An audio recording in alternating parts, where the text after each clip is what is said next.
It's the Almost Perfect Podcast. Welcome to the Almost Perfect Podcast, a celebration of fuck ups, failures, and falling flat on your face. This is a podcast that believes you can learn from experience, but that experience doesn't have to be your own. Hi, I'm Bob Perfect, and I'm a functional fuck up. Let's learn from somebody else's mistakes. And today we are learning from Jabu Newman. Now, Jabu is a director, a writer, a photographer, and you probably know her from her web series called Foxy Five, which came out during the Fees Must Fall protests and documents intersectional feminism, well, a group of intersectional feminists coming to terms with themselves and their reality during that time. And yeah, that's led to a lot of interesting things in her life. She's moved on to directing commercials and has also made her way into the assistant role, assisting the producer and director on This Is Not a Burial, It's a Resurrection, which is, one of the most revered and critically acclaimed films to come out of South Africa in a while. And I haven't actually watched it yet. Well, it's coming out of South Africa, I think. Well, it was made in Lesotho, so Southern Africa, I guess. But I actually haven't seen it. I do need to see it. I've heard such amazing things. And yeah, we tracked the journey of dropping out from politics. Jabu was studying a PPE and switching to film, and then eventually dropping out of that entirely and just creating her own things and moving more and more into the film industry and what that all means for her. So this is a great fucking chat. I thoroughly enjoyed it. And I think if you're looking to get into the film industry, especially in the director's chair, then you're going to learn a hell of a lot from this one. I actually, found out a lot of stuff about directing that I didn't necessarily realize, I didn't realize it came with a lot of rejection. So you'll get to hear about all of that for yourself in just a little bit. Of course, I need to let you know that this podcast is brought to you by you, which means you can go to patreon.com/almost perfect if you would like to sign up to the Patreon, which is this thing that has been around for a while now. Don't know if you know about it, but basically, you know how the internet works. It's a bit fucked up. We put a ton of content out there for free all the time, and people consume it for free, and then we all fucking die broke. So Patreon's kind of a way to alleviate that a little bit, basically. So there's a few different tiers there. You can subscribe from as little as $1 a month, and you get benefits. You get stickers, you get merch, you get to know about guests beforehand, you get to ask guests questions, you get to partake in this in a little bit more of an intimate way, basically. It's a pay-to-play kind of situation because we live in a capitalist society, unfortunately. So help me, survive capitalism by going to patreon.com/almost perfect. Also, this podcast is brought to you by King's, which King's House of Herbs on Florida Road. Now, today's episode is not brought to you by King's in particular, because I can't be doing those gummies, man. I can't be having those gummies before trying to talk on the mic. It's just not going to work out for me. But if I want to mail it out at night, chow one of those before dinner, and, have a good night's rest after having a King's House of Herbs gummy. So yeah, go check them out. They are on Florida Road, and they are official sponsors of the Almost Perfect podcast. Also, shout outs to the Print Room Durban, who are also sponsors of the Almost Perfect podcast. So that's some of the housekeeping out of the way. How's your week been? You've been living good? You've been having a good time? I hope you've been having a good time. I hope the stresses of life haven't been getting you down, and you've been able to find some joy. Did you do anything for Halloween? Did you dress up? Was it a banging costume? Yeah, no, I did nothing, which is strange because Halloween's like one of my favorite holidays, basically. But Paige was away for the weekend, and there was a gig happening here in Durban, and I was considering going to watch it, but then I saw that Civ 6 was on sale on Steam, and I've been playing Civ 5 for years, and I was like, well, you know what? It's about time I move on to Civ 6. And so I didn't do Halloween. I just didn't have a good costume. If I have a good costume, then I'm gonna go out, But I couldn't figure anything out. So I wasn't really feeling it. So I chilled. But you had a good time. You had a Joel. You made the most of your vaccinated status, hopefully. You didn't unfortunately turn anyone else into a future Halloween costume by transmitting COVID to them and helping them shuffle off this mortal coil. I hate to be that guy, but we're still in a fucking pandemic. So let's keep that in mind as we go forward. Like, I've also been reading this book. I've finished reading it now. I love it. I've got this secondhand bookstore. Well, it's not just a secondhand bookstore. It's a secondhand shop. It's a hop shop. It's attached to Holla, which is a house of love and hope. They help raise abandoned babies, basically, and help set up adoptions and all of that. So anyway, long story short, I bought a book from the secondhand store across the road from me called The Internet Is Not the Answer. It's by a guy called Robert Keane. And I had read his The Cult of the Amateur like years ago and didn't necessarily agree with it because it was all about how the internet's turning everyone into amateurs, essentially. We're all kind of good at everything and no one's really great at anything. Sort of. I mean, that's very reductionist. But that's basically what that book said. But this one was kind of focusing just more on the monopolization of the internet and how that's taken away a lot of freedoms that we thought the internet would actually produce. I mean, I remember being a youngling on the internet, like back in the day when I was like 12, when I first, got on Merc, MIRC, and, started chatting with people on the internet and moving on from there to MySpace and all of those things, learning how to code HTML. I learned how to code in Pascal, actually. So, yeah, I've got a long history with tech, and I feel a lot of us have kind of let convenience or the perception of convenience cloud the fact that the internet is something that you can do a hell of a lot of shit with. The capabilities of it are immense, but through the network effect and through the intentional manipulation of both society and government, the internet has devolved into something that is limiting almost. And we're all continually trapped in these. Well, we're not really, but we are, You just think about how you spend your day. I know how I've spent my days a lot of the time, just scrolling on fucking Twitter and just on Facebook and Instagram and all of these things. And it's like, you're not really learning anything. You're not really contributing anything.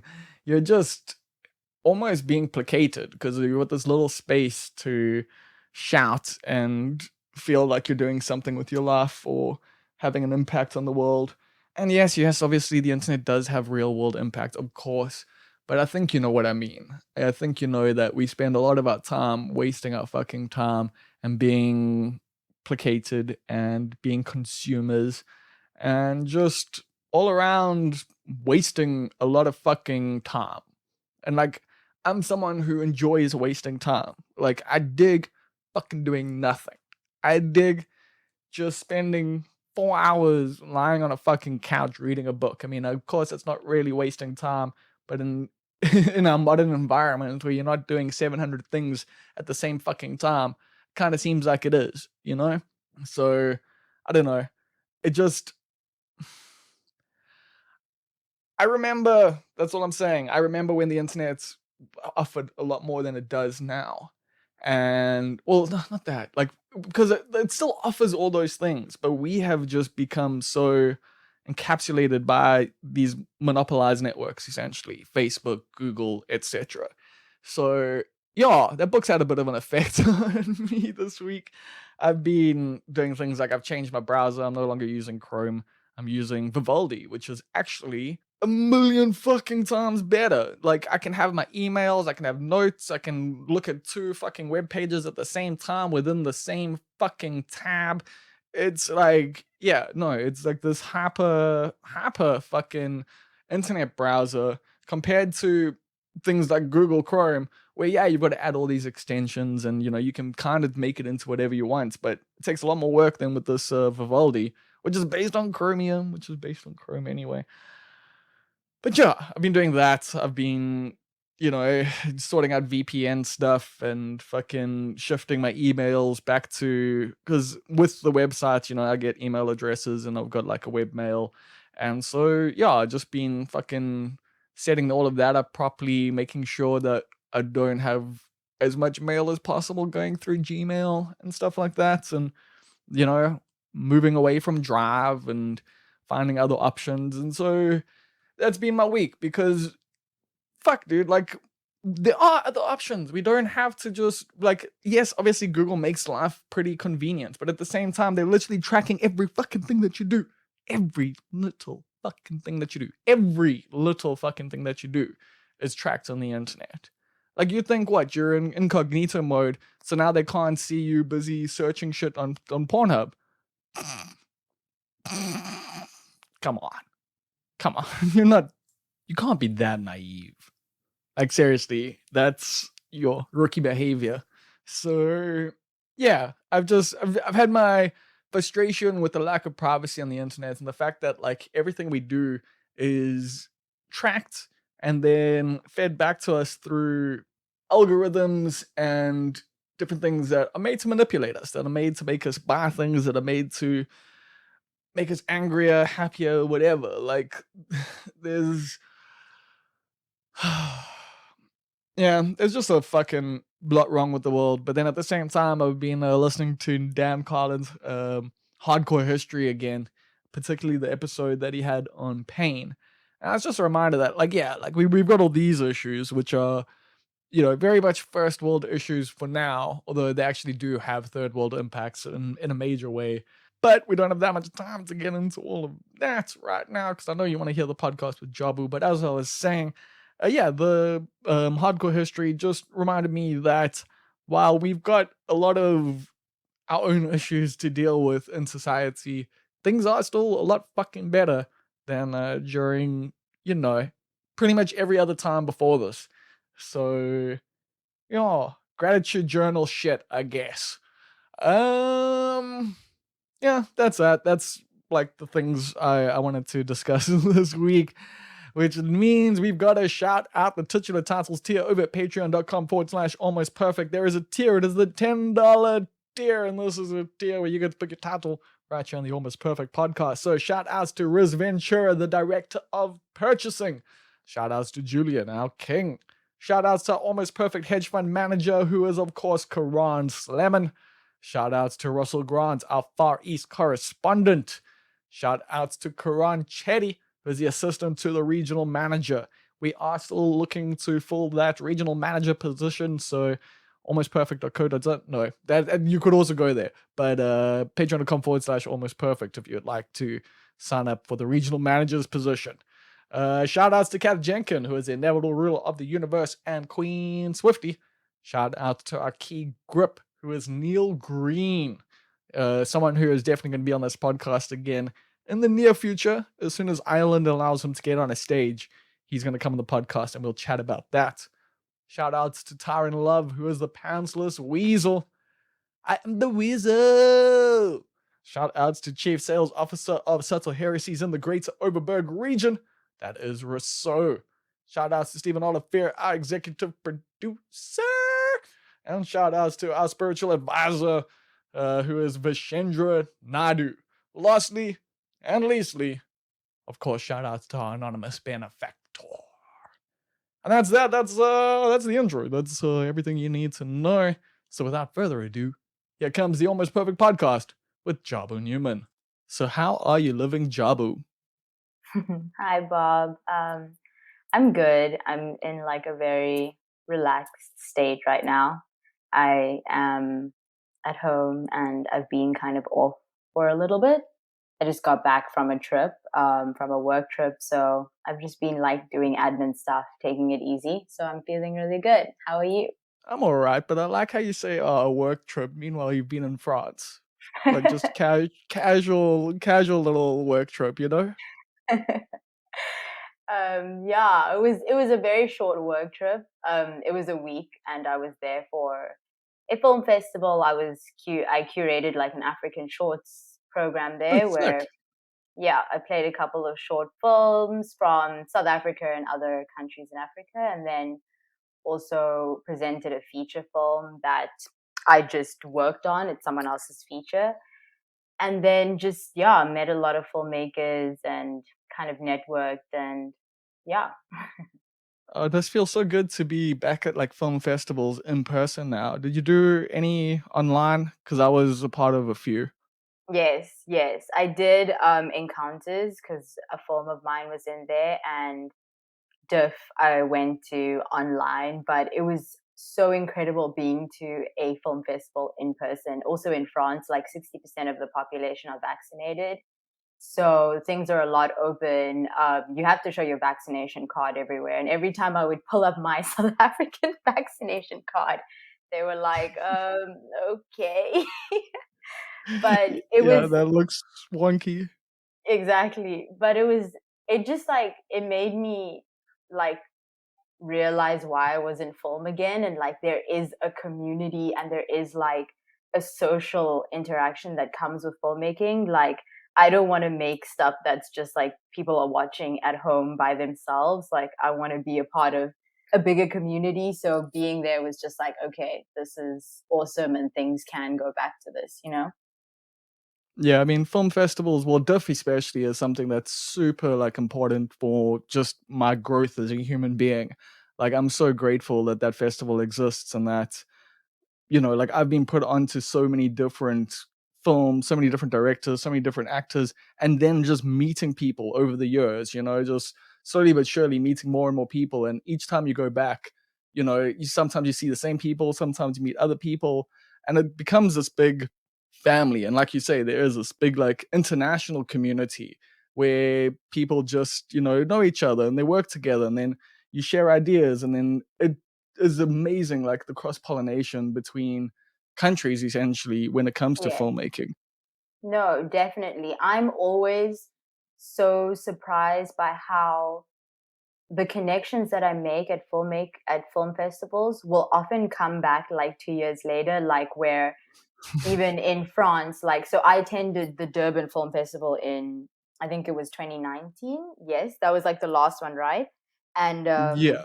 yeah, and then I got to meet a producer there from Egypt, and then I showed his short film at France when I was like curating the film festival. So it's always like so cool when you meet people and then you get to work with them again and you get to reconnect. And the more film festivals you go to, the more you see people who are attending the same film festivals, which sounds really cool because then it's like all these filmmakers from all over the world are connecting in these cities, you know?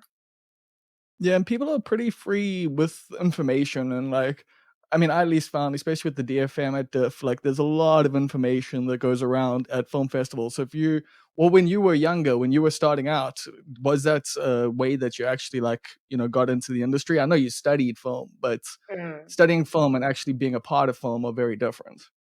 Yeah. I mean, when I studied film, like I didn't even know the difference between like a director or cinematographer. So it was just like I was just interested in film, and for some reason, I fell into directing because I was a writer myself, but I was also a photographer. But like, I didn't know anything about the industry at all, and I didn't even realize that film festivals were like places that you network and you actually can create like everlasting connections, and you actually learn about funding applications and different programs and everything. So and I think that that's something that I feel like film school, or at least I went to UCT, and it's all just about studying old Hollywood and European cinema and not actually about like the landscape of what like the film industry is in South Africa right now, which I felt was missing so much. So yeah, going to film festivals is like the most important thing. Yeah, I wonder if there are more courses that are a bit more practical in the business side of things because I Yes. guess when you go to study film, you learn the technical, like that's, Yes. the standard, but then there's this whole entire industry that you have no idea. It's the same thing like when you go to actual school, but you don't learn how to do taxes or anything like that. Yeah.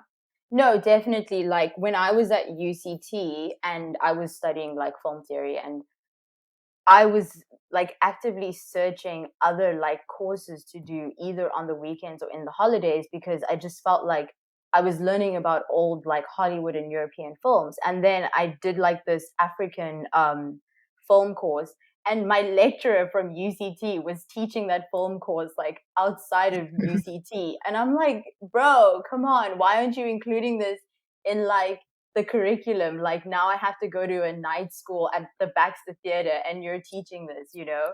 So yeah, I think that's Like, why I hope Pisma that is School has interesting. changed things. Did you finish your degree at UCT? Because I remember reading somewhere you took some time off. Yeah, no, I left after 2016, and it was basically like I had one more year.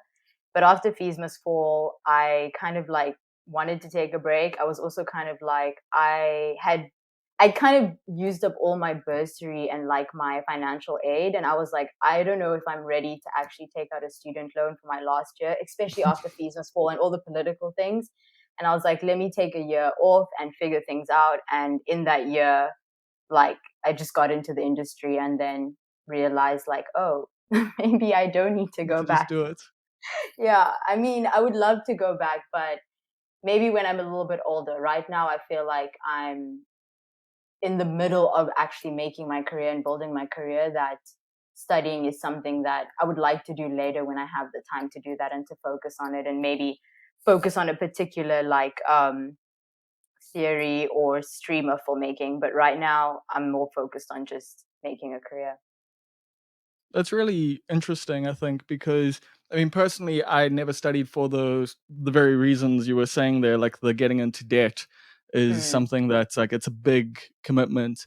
And through necessity, like I just have learned how to do stuff and how to do it. And like the way you do things is by doing them a lot of the time. You just start, you figure it out, you find out as you're going along how it works.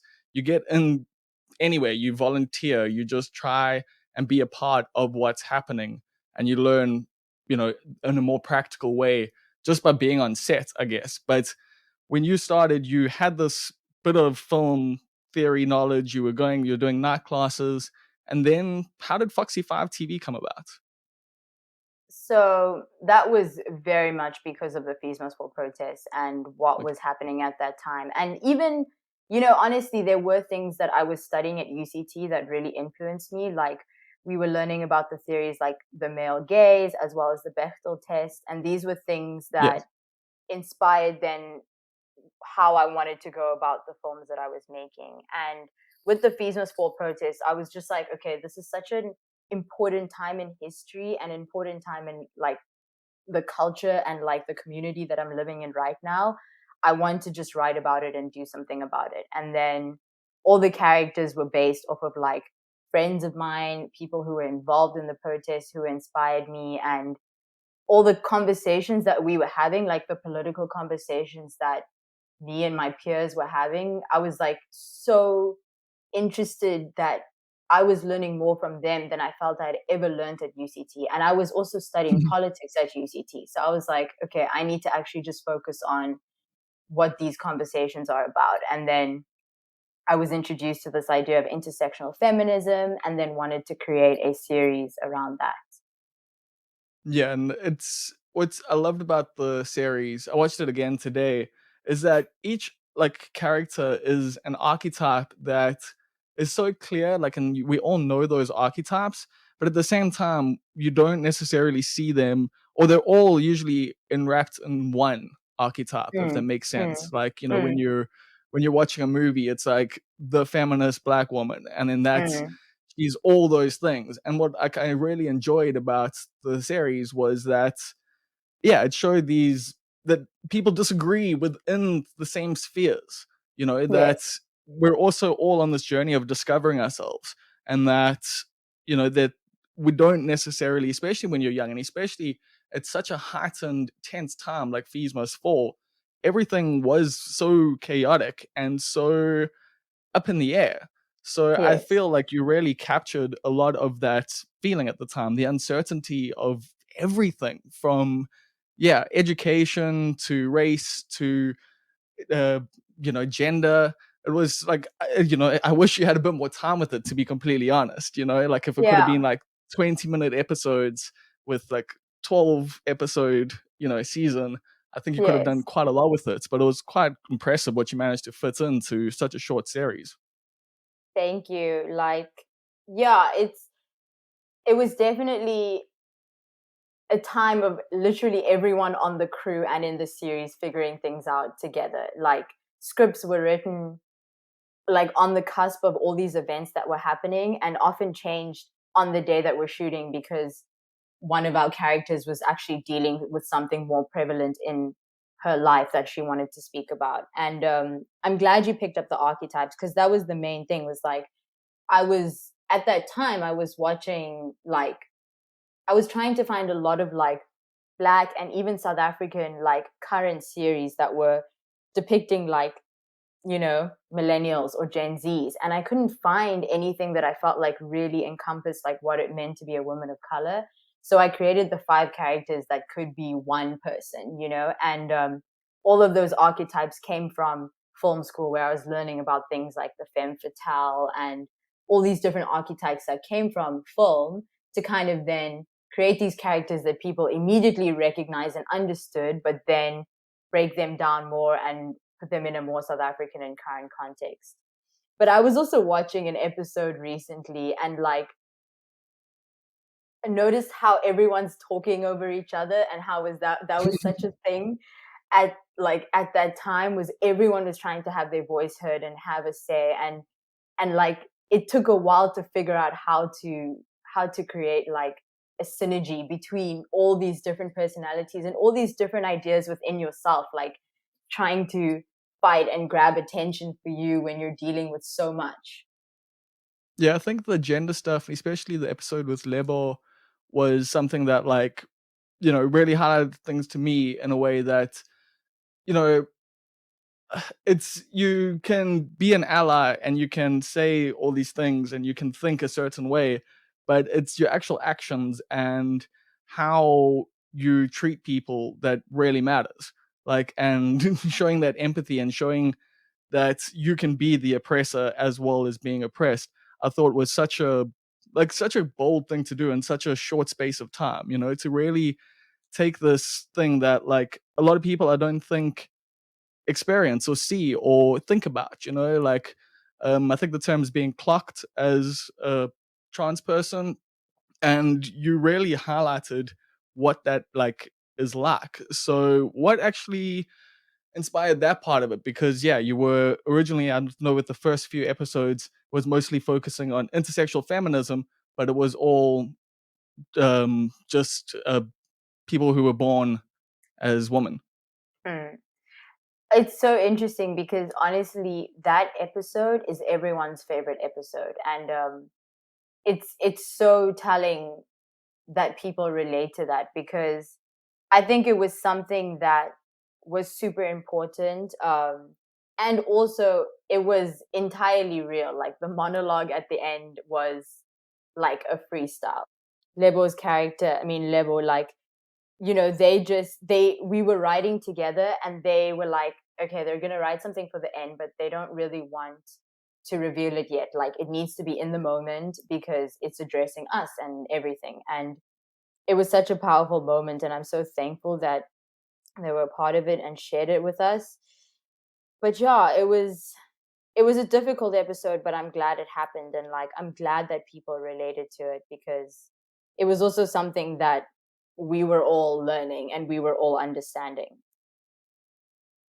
Yeah, that's something that I think comes through in the whole show is that it is about that discovery, about, knowing like that you're gonna fuck up sometimes.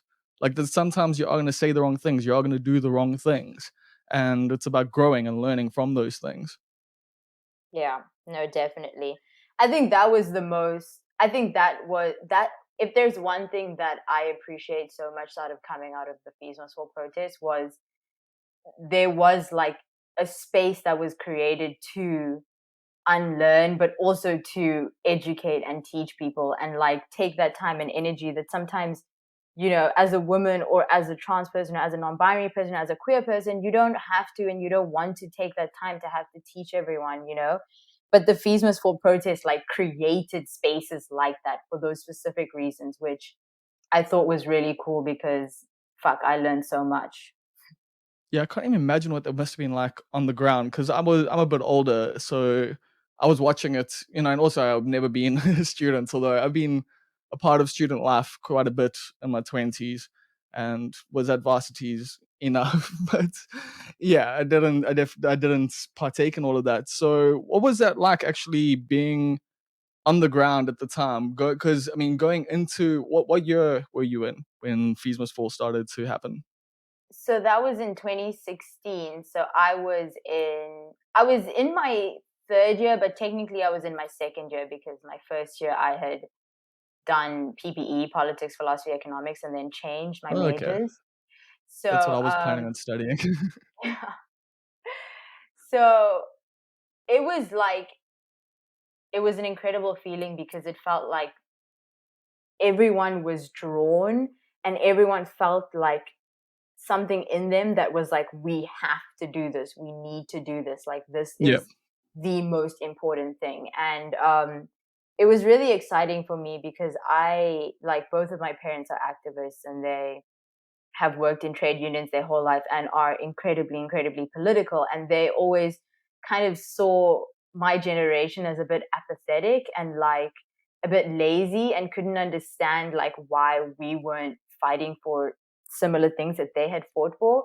And then when the whole university was doing that, it was like, wow, actually there are people who are so invested in changing this country around my age, and it was just so inspiring and just so it was so I was so hopeful about like South Africa and what we could do and what could happen. And it was also, I mean, it was like a time where every conversation that you were having with your friends was a political one and helping each other Yeah. understand things and having debates. And I had so many fallouts with friends of mine, but it's like we all just took different times to understand things and unlearn things and like figure things out, that by the end of that whole process and even afterwards it was like, okay, we could come together and reflect again and look past all our differences that we were having.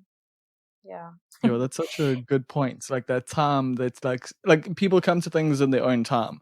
Like, and Yes. yeah, like yeah, you might be on the journey and you might be on top of it with a certain idea. And like, especially I guess with you, like coming from trade union as parents, and I think I read somewhere that yeah, you've had a communist upbringing, and so Yeah. you had these politically minded ideas. I mean, what were you studying for if you're going to do a PPE? Were you looking to get into politics? Yeah. No, my dad chose all my subjects. I had joined Okay. the ANC Youth League. I joined the SACP at UCT. I was like ready to be a politician. Wow. And so Yeah. what changed? Um, to be honest, I think like the creative side of me just called a bit harder and called like deeper. And I found that I was spending all my weekends helping my film friends like shoot their school projects and shoot their university films. And I was kind of like, okay, well, if this is what I'm spending all my time doing, like maybe this is what I actually want to do.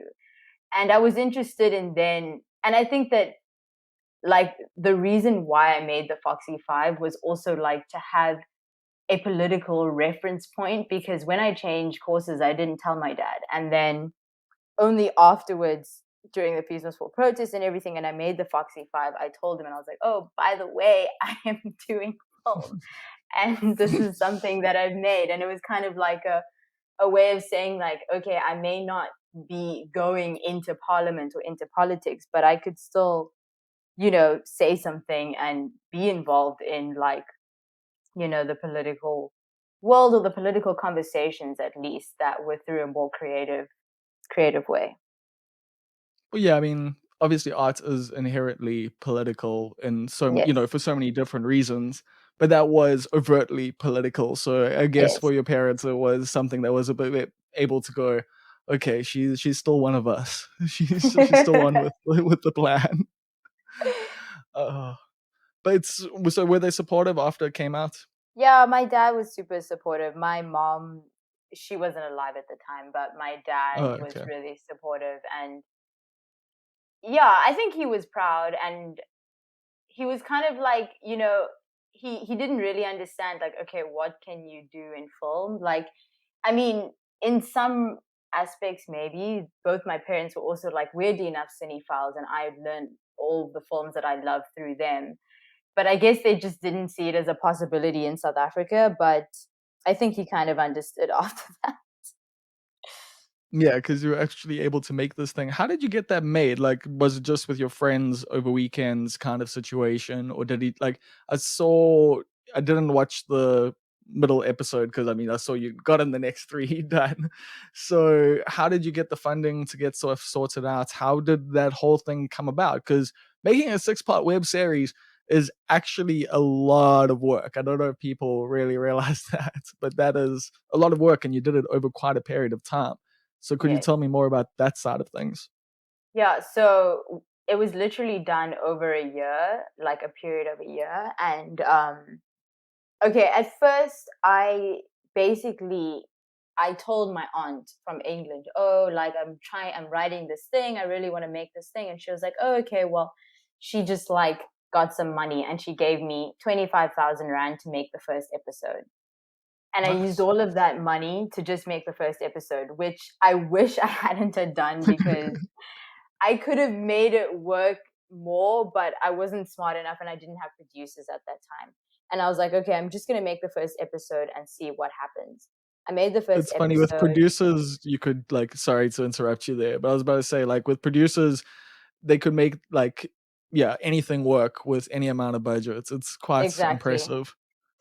So then I made the first episode, and then like literally everyone on the crew were friends of mine, either studying with me or were studying as well. And then after the first episode, which did pretty well, two producers reached out to me, one who was studying with me as well, and one who was studying somewhere else who had just finished. And they were like, okay, cool, like, let's do this. I want to help. Like, let's work together.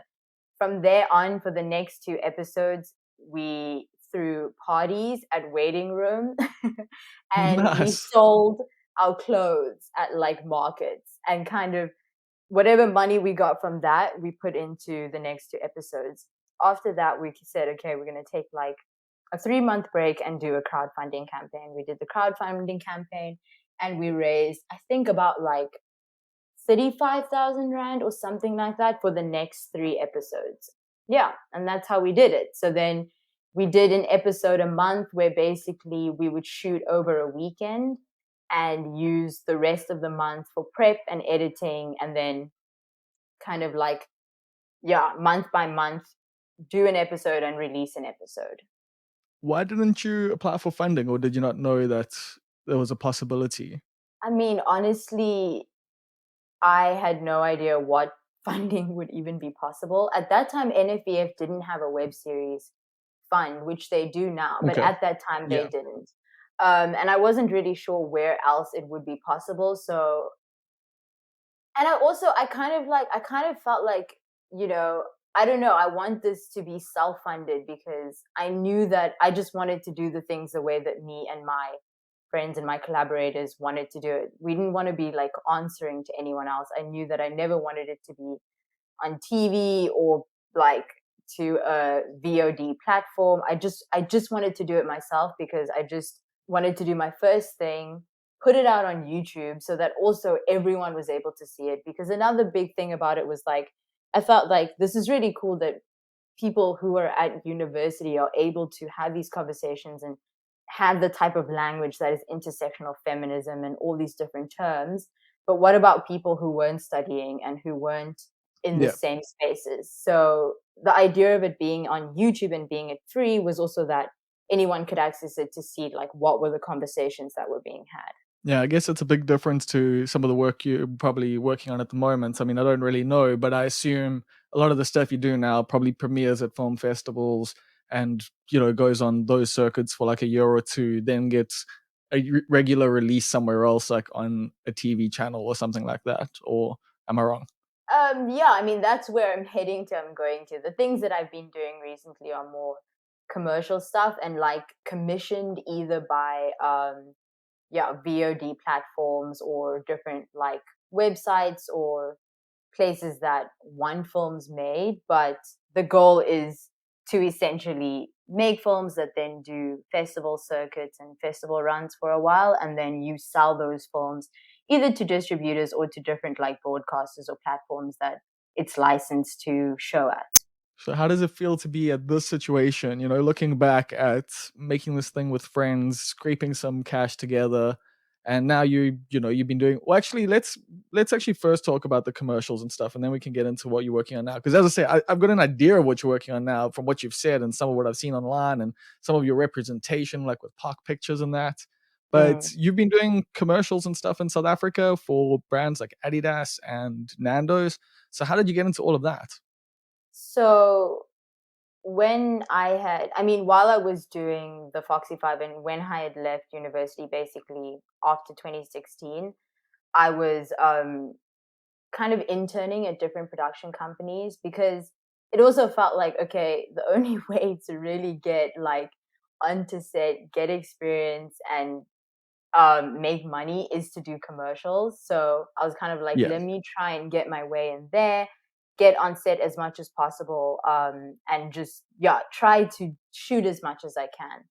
I joined like two production companies at first, which didn't really work out. And then I joined Romance Films, which is the production company that I'm with now. And I'd had a close relationships with two of the owners for a while because I had been casted in a commercial once and I'd always like been like, oh, can I send you my work? And I would constantly email them like every episode of the Foxy Five when it came out and all these small things that I was doing, and then finally signed with them. And through them, that's how I got into commercials by basically pitching on different like commercial scripts and yeah, winning some and doing some.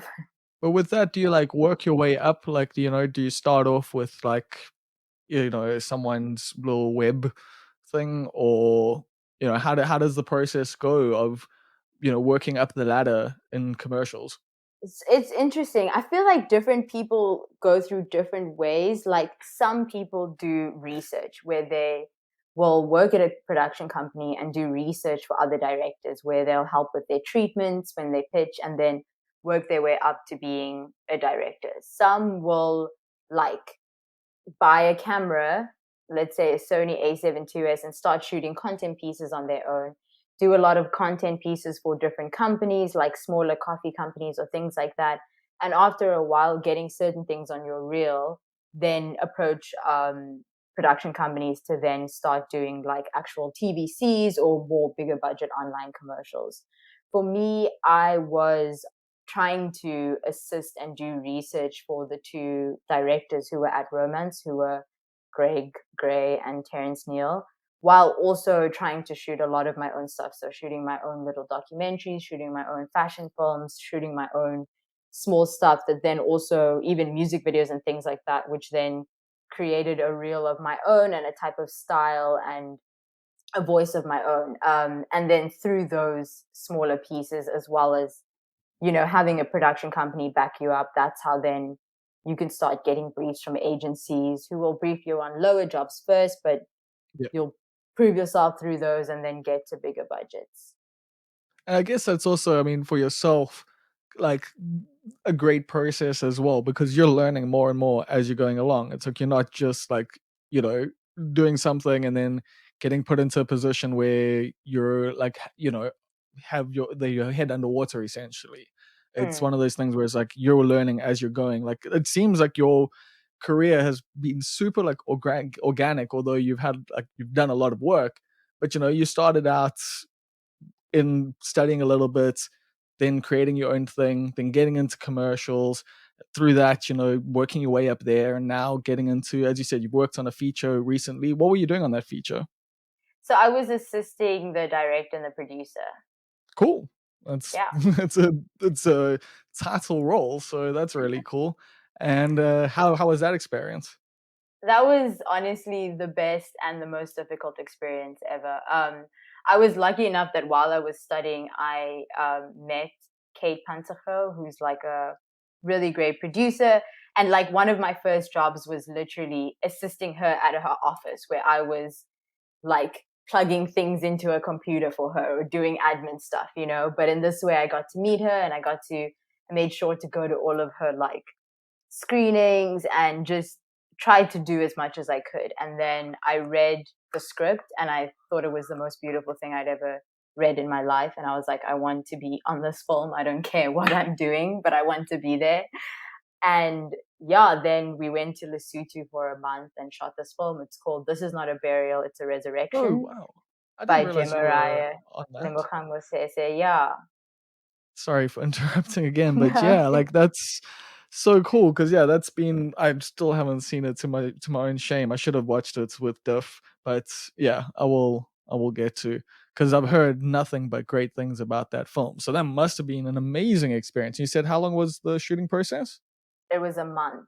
So it was 4 weeks, I think 6 days a week or 5 days a week, in Lesotho, in like the rural mountain. I mean, we shot in a village that didn't have any electricity, nothing. We were all bringing our crew, some from South Africa, some from Lesotho, working within the village, non-actors in their real houses and everything. And like literally some places you had to, some locations that we were shooting at, you would have to cross a river or you'd have to go on horseback. It was like the most interesting experience ever, but it was the best. It was the best thing ever. It was also like I had never worked on a feature before, and it was something that I knew I wanted to do, just to see what was possible in South Africa. Like how is it possible to make a feature film? Because we don't have the best budgets here, and No.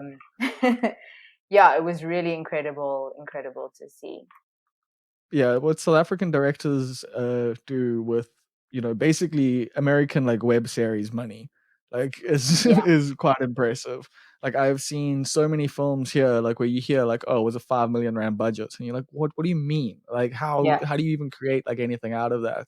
So I mean, I know some people listening are like, that's a lot of money, and it is, but like yeah. movies take a lot of money to make. It's a very big and collaborative process, but it has now shown you, like you've now seen a bit more firsthand how to actually make a feature film. So for yourself, where are you sitting with that?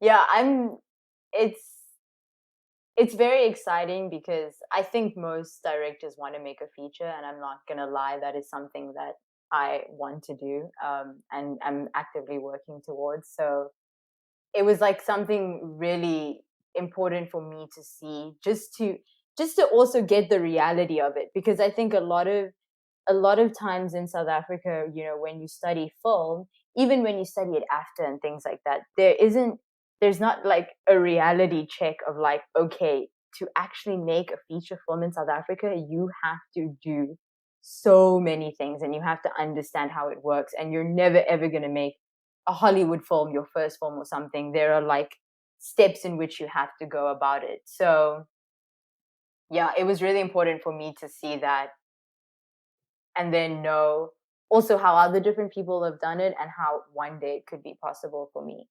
Yeah, I guess also with that, it's like one of the things that highlights is how like the shooting situations can also be so different because I assume a lot of what you've done has been on set or like with Foxy Five or was around the streets of Cape Town or in people's houses and stuff like that. But with this, Mm, being out in Lesotho, like it's a whole different kind of experience to everything else you did because when you're doing a feature film, especially stuff like that, and it's like a lot of feature films internationally, people go and live in another country, in another yeah, city for 3 to 6 months.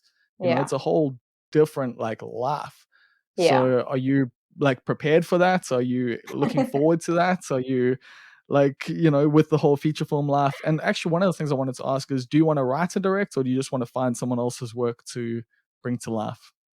Look, I'm very interested in both. I'm always writing myself, and I think like the first feature I want to make, it would be written by me, but I'm definitely interested in directing other people's work and other people's scripts. But yeah, it's hard to say, because I mean, after that feature, I was like, I never want to do a feature again unless it's mine, because it takes so much out of you, and it's such a long time, and it's like, but it was, honestly, it was the most incredible experience. And the thing is that, like, when it comes to the commercial world and the feature world, it just doesn't compare, because like you said, like, some people are making feature films off of 5 million rand. That's what, like, like commercials are in South Africa, that are like, 3 to 4 jobs. And it's so different, like cruise fees and everything, that it's really like, when people work on features, it's for the love of film, it's for the love of what they're doing and the story that they want to tell. And that's such an amazing, incredible thing. But it's like, if I'm gonna do that, and if I'm gonna expect people to do that, like, my feature better be amazing, or the feature Yeah. film that I'm working on has to be amazing, because you're asking a lot out of people. And but it pays off. I mean, this film, Jeremiah's film, it won its Sundance. It's won like over, I don't want to like say the wrong number, but I feel like over 30 awards at different film festivals. It's like such an incredible film that it's always worth it. Yeah, definitely makes it worthwhile, I guess. Does that put any pressure on the writing process for you though? Because you're like, if you want to write a film now you're thinking, well, this has to get, the budget. It has to, I have to convince producers. I have to Yes. have all these people working, giving a month or two of their lives towards this thing. So when Yeah. you're writing, does that come into play? I think it's hard for it not to, even though it really, really shouldn't. In the beginning, you should just be writing for yourself and writing the story that you want to tell. Yeah, because I don't think about any of those things. So, Yeah. like, that's the thing. Because 'cause I'm not like, I've never been in the situation you've been in, like, of the reality of it. So when I write a script, it's complete fantasy. There's no even Yes. thinking about it becoming a reality, Yes. if that Yeah. makes sense. I But I know. And figure for you, it's different. yeah, and actually, I'm not sure which way is the right way to do it, because I think, firstly, writing for yourself 100%. But I also know that when I write things now, I'm writing things that I can make and I know would be possible to shoot in South Africa and within a certain budget, and I'm already thinking about collaborators and crew and locations and things like that. And I hope that is a good way to do it, but there is something that can be like a hindrance to your creativity because of that. Whereas people who don't It saves you time on the rewrite. hey, I said it yeah, saves you time on the rewrite. yeah, but maybe like the first thing that you had written would have gotten you, after rewrites, would have gotten you to a better place than writing something from the beginning that you want to make sure is possible to make. I don't know. That's fair. So you need to find the balance. Yeah, I'm still trying to write as much just as an idea of a script, rather than writing it's called like a shooting draft or a working draft or Sure. whatever. But I can't help myself and think about those things, because yeah, as a director, I'm also thinking about how I would direct what I'm writing at the same time as writing it. And with terms to that, okay, so what does that entail? Because now you brought it up earlier that people don't really even know the difference between a cinematographer and a director. So when you're saying you're directing it as you're writing it, you're obviously thinking of some shots in that, but that's not necessarily what you mean, right? Yeah, but also I'm not saying people don't know what that is. Sorry, I was just saying, when I No, was studying, people I don't didn't. though. Yeah, I guess that is true. I mean, yeah. So what is the question? The question is, what is the difference, or what am I doing while I'm writing and I'm thinking about directing? Yes, that's it. So, like, so I mean, obviously, a part of it's like, cool, we're gonna, have them set up this way. Probably want to shoot it like this, but there's obviously more things you're thinking about when you're directing. You're not just thinking Yes. about, capturing the shot. Yes. Is what I was trying to get to. Yes. Like right now, I've been writing some dialogue stuff, and like when I was first writing scripts, a lot of people were coming back to me and saying like, you're writing like a director. You're not actually just writing the script without any direction. Like, don't put direction onto the script yet. That comes later. Um, Okay. and now when I'm writing dialogue, I'm often like writing and thinking about how would they say it, like Yeah. what way would they say it in. But then I'm actually trying to stop myself from writing that into the script, because it's like you should leave that open for actors to like play around with how they want to say certain things, you know, what actual emotion are they wanting to show, rather than trying to put that into the script. It should just be like you're writing a story that you're telling, and kind of writing down very basic actions that's just telling the story, but then giving it space for other people to interpret and bring their own, like, you know, vibe to it, if that makes sense. That's yeah, that's such good advice, and I think I need to just stop reading scripts by writer directors, because like I with the scripts that I've been writing and that, you know, and I love dialogue, and I love in the dialogue directing the actors in it Mm, in my own scripts, mm, because like I can see what they're doing, you know, like that's exactly. you're smirking there, you know, Yeah. like then you know this is the feeling you're having, and like, but it's also because like I read scripts by directors who are writing their own stuff, so they're just talking to themselves. So I Yes. think that's actually like a really good advice you had there of like letting people make their own decisions as well, because it's also film is a collaborative process, and you can't be too much of a dictator as a director, I guess. Yeah, no, definitely. I think that also, like, I remember when I was first reading, like, some of the first few scripts I read were Quentin Tarantino scripts, and everyone was talking about how, like, he had, like, to the T, whether the actor breathes, whether the actor takes a break, like, all Yeah. of the mannerisms and everything down, and the actors had to prescribe exactly to that. And reading that, it's like it actually puts so much pressure on you, like, oh my gosh, I have to figure out every little thing of how every pace and all the beats and all the flow works. And then it's kind of like, no, actually take a breath, write things like basically and as you imagine it, and then workshop through it with actors who can also bring their own thing. Because I remember with the Foxy Five, I mean, I was writing stuff, and trust, they were coming onto set and bringing their own lingo, their own vibe, everything to what was being written, you know, and it just made it so much better. But I think everyone works in different ways. Yeah, it's just I mean, I listen to actors talk, and you know, they like bringing themselves to roles, and they like doing their job of acting. Yeah. So having someone else constantly just being like, be a robot, be a puppet, I can imagine, yeah, it wouldn't be that enjoyable. But what is your directorial style when you're on set? What's like running sets?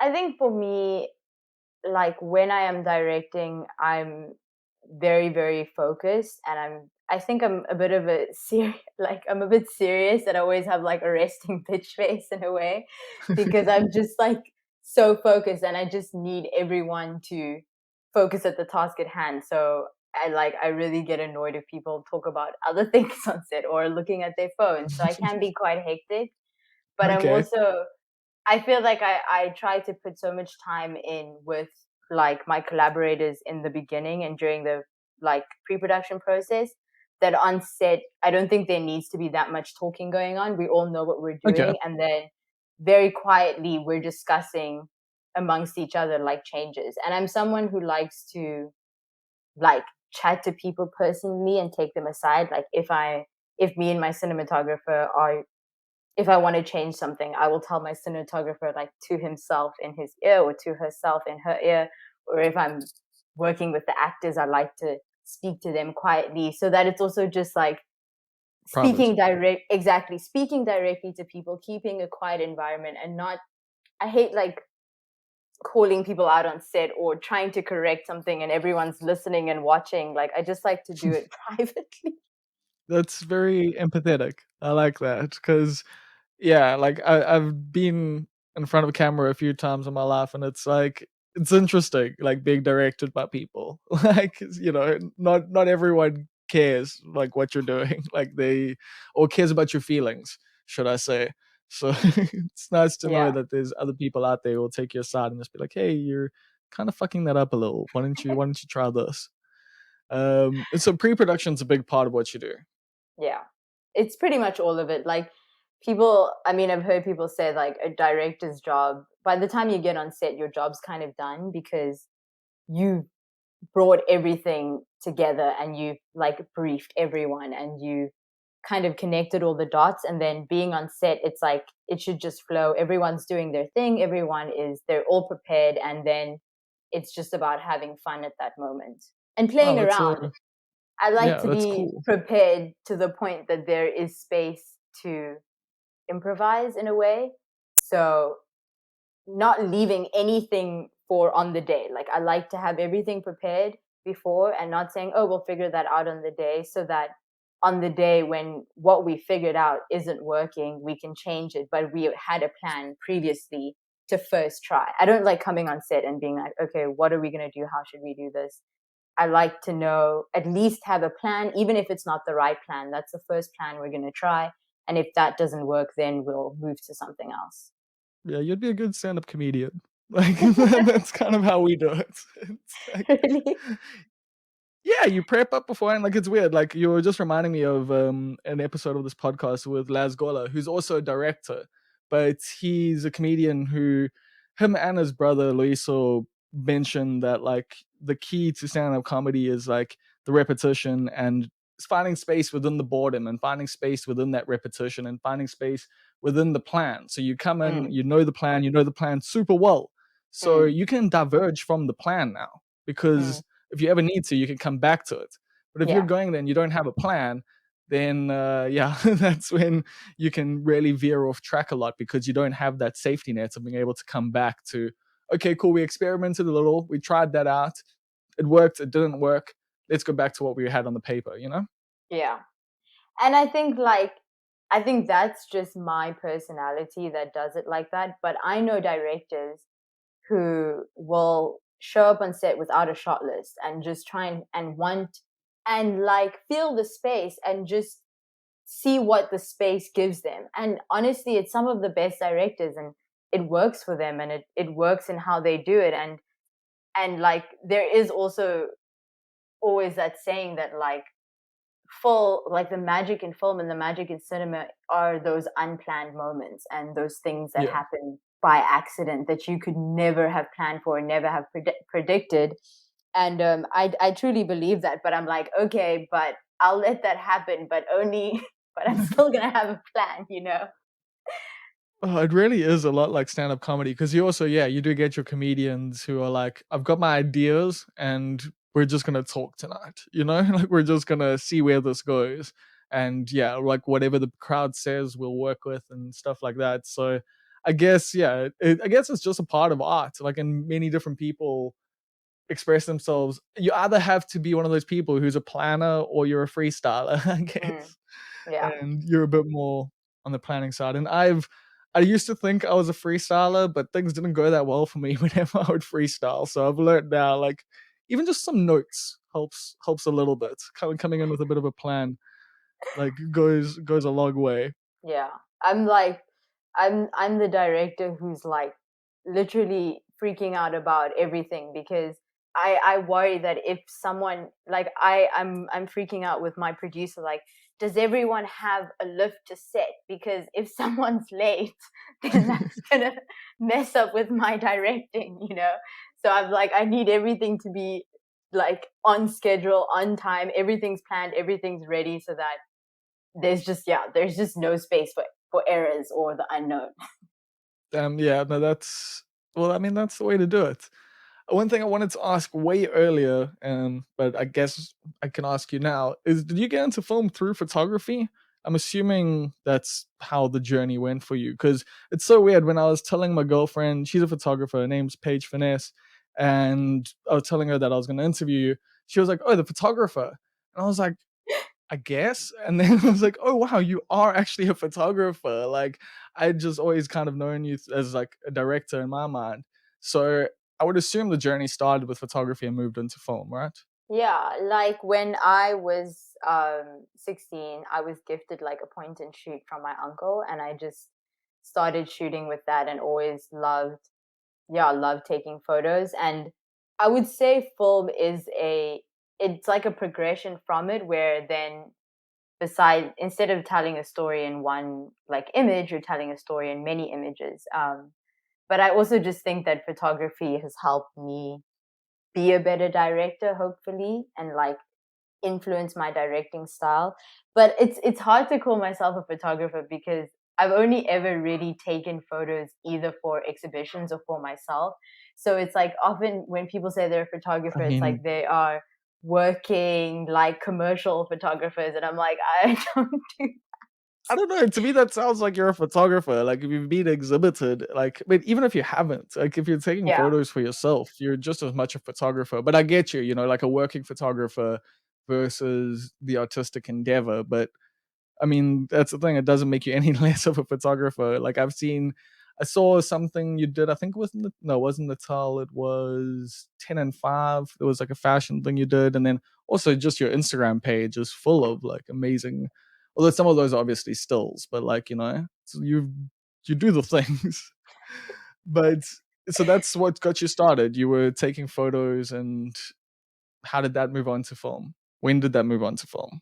I guess while I was studying, because I was also like, yeah, I mean, I'm not sure what is the direct connection, or whether I just felt like film and photography is connected in a way. I don't know. I'm not sure. It's so hard to think back to that time and like what actually made me go like, okay, I need to study film, because I think it was so many different things. Well, I know you said that sorry, I know you said that you had friends who, like, were asking you to shoot stuff. So was that a matter of you had a camera and, like, they were like, "You wanna come do this thing?" Or Yeah, I mean, also the person that I was seeing at that time, they had a camera. So we were shooting a lot with that, okay. and like shooting stuff on the side, and I was always just taking film photos, and yeah. But yeah, I don't know. I don't think I'm one of those people who went from being a photographer to being a director, because I know a lot of people have done that, and I'm not sure what how that connection is, but for me it was like it was all happening kind of at the same time, I feel like. Yeah, it's all part of a similar artistic practice, I guess. But Yes. when you're conceptualizing shots and shoots and stuff like that, how do you differentiate? Like, well, obviously with film, there's stories to tell in that, but there's also certain ideas for shots that you must think of when you're taking photos, and the other way around as well. When you're filming something, you must be like, wow, that would actually maybe make a good photo. So how do you play with those ideas? Hmm. I think with photography, because it's like you're imagining one image, or let's say a series of images, Yeah. a lot of the stuff that I make, it's very like based around, well, weirdly enough, in a way, I think, sorry, just thinking about my train of thought now, weirdly enough, in a way, I do think that my photography has influenced my film, because with my photography, I always wanted it to be very vibrant, like art direction, like styling, everything to represent like a story or something that I'm, or a message or something that I'm trying to convey, whether it's a feeling or whether it's a story or something like that. And just having to do that in like a singular image has really influenced the way that I am as a director, because now still like the art direction and the styling of my work is very important to also give background to who the characters are, what stories they're telling, what story I'm telling, and like giving more of a like world behind them, you know? And I think that I think I learned that from photography, where I was constantly trying to tell different stories with one image or one model or one idea, you know? Yeah, you're trying to tell more of a story with everything that's at your disposal. Like, because that's the thing. Like with film, you can't have it that like every little thing that is on camera matters, and the way everything Yes. is framed matters. Like it, determines power dynamics. It determines all these different things. So photography helped you figure that out. That's awesome. One last thing I wanted to chat to you about was the Park Pictures representation thing. So this is a UK company who are now representing you. But what does that mean? Like, you're a director. So what does representing a director mean? Okay. So they are actually US based, but they're also in the Okay. UK. So they have like offices in the US, all over, and then in the UK. And what that basically means is that they represent me as a director so that they can get me briefs internationally from the different territories that they work in. And then I pitch on them as a director with that company, and then they're the company who does the job. So, like, a Okay. production company is basically like they're the people who represent you, and they're the producers that you often work with, or the executive producers, and they actually like do the job, they service the job, they do all the accounting and money and everything behind the job, and you hire crew, but they're like your first main crew. Okay, sick. So they're just the people who yeah, they it's weird, but they represent you in all the dealings and get the Exactly. work in, and you Exactly. They then also quote on the jobs, like they take, so you get a script in and you pitch on how you would shoot the script, like, oh, I want to shoot it here or in this place or with these characters, and I want to do this and this and this and this, and then they basically quote on how much that's going to be, and then you pitch that, like your whole treatment, which is your ideas and everything, plus how much it's all going to cost. You pitch that to the agency, and then the agency tell you whether you're going to get it or not. and what's that process like? Like, how do you feel when it goes into those things? Like, are there some? I mean, it must be. Does it depend on the idea, or does it depend on the clients how much you actually like care when it comes to pitching? I think for me, like, it depends on the idea. And obviously, different clients always have better ideas because different clients are more open to like interesting stories or a different vibe or whatever. But for me, like when I'm pitching, I always make sure that I'm pitching on jobs that I really care about and 100% want to do. And it's like you spend a week of your time, or sometimes less, sometimes more, like basically creating the world of how you want to shoot this and what it wants to look like. And by the end of it, it's like that's such a big part of your work done because you've basically envisioned like the whole visual storytelling of the script. You've envisioned what locations, what who your cast could be, like what the art direction, styling, even what the music may be like, even the edit, the cinematography. You've really thought of everything. So by the time that And then you're you might not pitching, get the job though. yeah. And then I mean, I've cried after pitches because it's like heartbreaking because this is a whole like story and job that I envisioned and felt like I have to do this because, like, I put so much work into it and it's something that I believe in and I want to do. And then you lose the job and it's like, thanks, but no thanks. Man, that's something I guess people don't really know about the industry. I mean, like, obviously with the writing and stuff like that, there's tons of work being done where I mean, if you're writing stuff for yourself and trying to sell it, that's a lot of Yes, unpaid work in that. But yes, like yes. I guess, I didn't really realize like that as directors even that there's all this unpaid work that you do that you might not even Yeah, get to paid work. But yeah. do you ever get to like, do you put those ideas away in a folder or what's the vibe there? The thing, I always thought that maybe you could and I could do that. Obviously, you've done so much research on a job that you can always go back to and reference later on. But with every script, like, and every board that you get, it's so specific. And for some, like, just the way that I like to do things, I'm very, very particular and specific about every single job, that there is no way I could take those ideas and apply it to another job because it would have to be the same job because it's so, like, detailed and workshopped around that idea and what I think would be perfect for that idea. Okay. Yeah, it's That's really interesting. Like, yeah, cause I mean, I understand with some things, like, there's stuff like that, but, like, with me, like, there's a lot of I mean, like, but I guess it's the stand-up comedy thing. It's like, just being able to yeah, this thing didn't work here. Let me take it and move it somewhere else. But I mean, this is a whole different thing because you're conceptualizing the entire thing from start to finish. Like, and every bit follows on from the other bit. So it all matters. and like Yeah. it's hard to then take little parts of that and then reinterpret them. Yeah, I mean, you could definitely take like how you imagined the cinematography, like what the camera language of the film could be, and you, or of the advert, and you could take that and you could apply it to something else, of course. But it's like only if it would actually make sense or work and fit. It's not like every idea or every technique could fit with every story, you know? It's like it's very particular in a way. Yeah, you don't I want to be don't know. Michael Baying things. But yeah, the pitching process is it's tough. It's a tough one.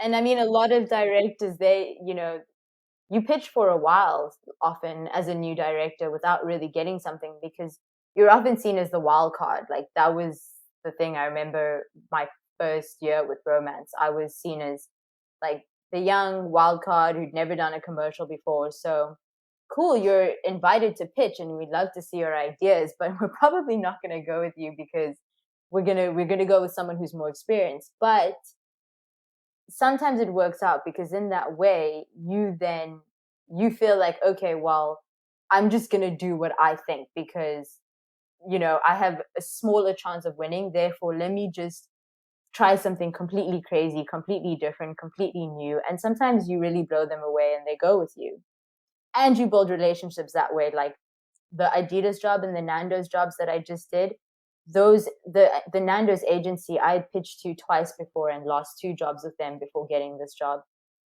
The Adidas job I'd pitched to them before, but because of COVID I'd lost the job, but then I got to pitch to them again. So it's building those relationships in a way. I had no idea that directing was so full of rejection. Like, I really did not. Like, I know actors and I know, like, a lot of us on the like, in the arts, like, deal with that side of thing, but I thought, like, I really this is my own misconceptions here. I didn't imagine what getting work is like for you guys, and that you have to pitch for the jobs as well, and that you have to, like, do all these things and all this prep work, and that's like it's unknown and it's unseen. So I'm super grateful for this conversation because I've actually learned quite a bit. So Awesome. thank you for your time and thank you for teaching me so much. I'm looking forward to seeing what you got coming out. Because what else are you working on? Because I mean, you said you've got that. Well, yeah, you said you were working on something else, right? You had like a short film or something, or am I wrong? Well, I have like a short that I shot that hasn't come out yet, which I'm hoping to Yeah. release pretty soon. And then I'm just writing now and taking some time off. But yeah, hopefully I'll have things coming up soon. Well, what is the short? Can you tell us anything about it? It was shot during COVID about two artists and like how they were dealing with being at home, but how they still like created a space for them at home to do their art and to kind of like get to know themselves more in a way. I don't know if I Sure. can really say that much about it. I'm sorry, I'm being very cryptic and weird, but yeah. Yeah, okay. Cool. I'll just check out on your socials and we'll look out for that. Once again, thank you so much for your time. I hope you have a good week.